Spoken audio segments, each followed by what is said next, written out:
Welcome to Dom's Whiteboard Strategy session, where we break down the deals, details, creative strategies, and all the things that you want to know to become a successful investor in today's market.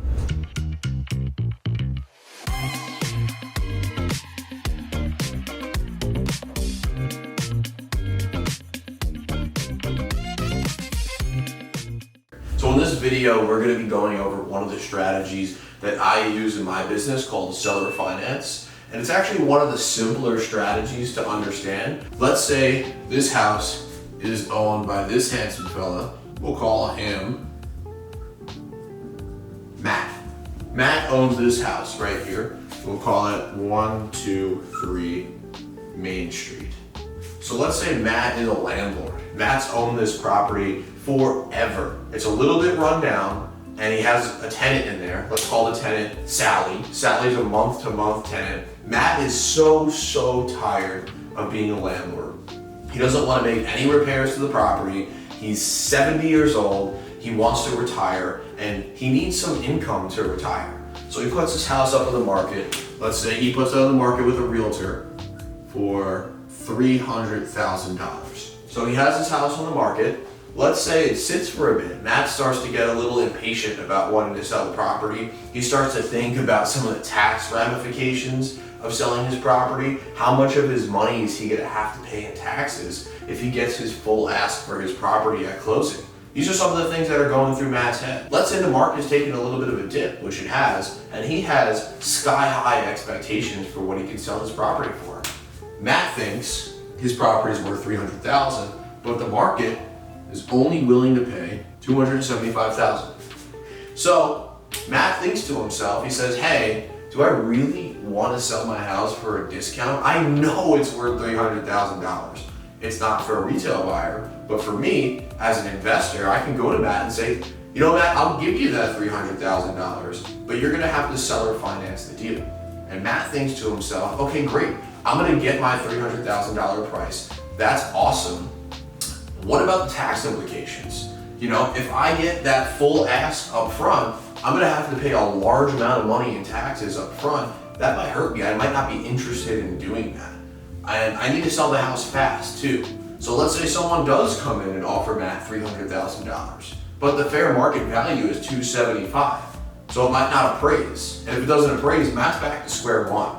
So I say to Matt, hey, I'll give you that $300,000. And Matt thinks to himself, okay, awesome. How do you do that? And I explain to him, hey, if you become the bank here, so Matt would become the bank, and instead of me going to the bank and getting a new loan, I ask Matt to become the bank so that Matt finances the property to me in the form of a mortgage, instead of me going to the bank, obtaining a mortgage from them at 8% interest, paying Matt whatever appraised value the house is. He could walk away with all his cash. Let's say it's $275,000 because that's what the house would appraise for. But Matt is also living heavily off of the monthly income from his tenant at this property.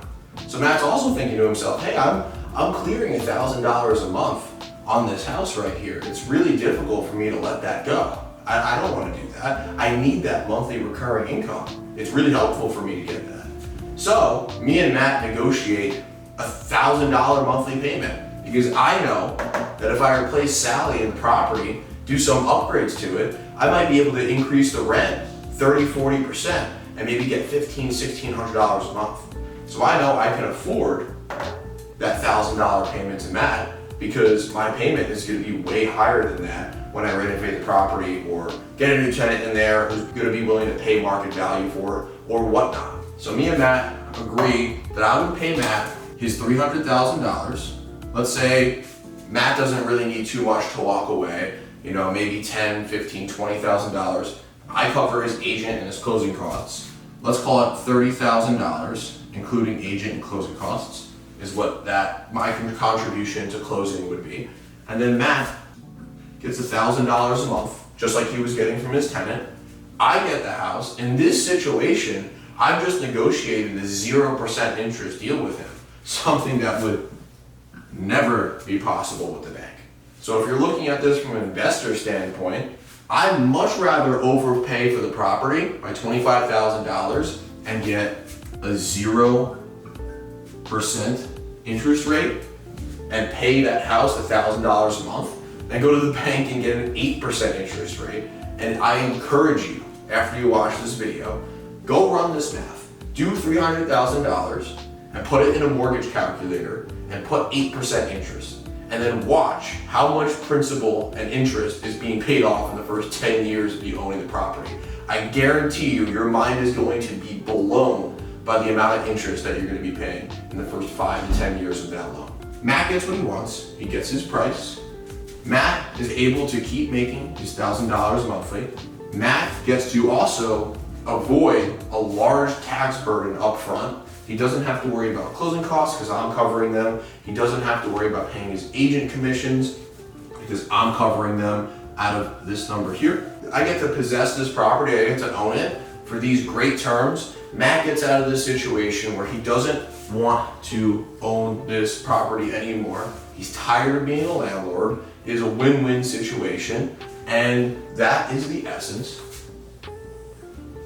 of seller finance and why it works. So if you have any questions, I'd love to see your comments down below. If you would love this strategy, give me your feedback on it. Are you going to use it in your own business? Because that is super powerful. You don't want to miss out on that if you can help it. So like, comment, subscribe, stay tuned for the next one, and I can't wait to see you there.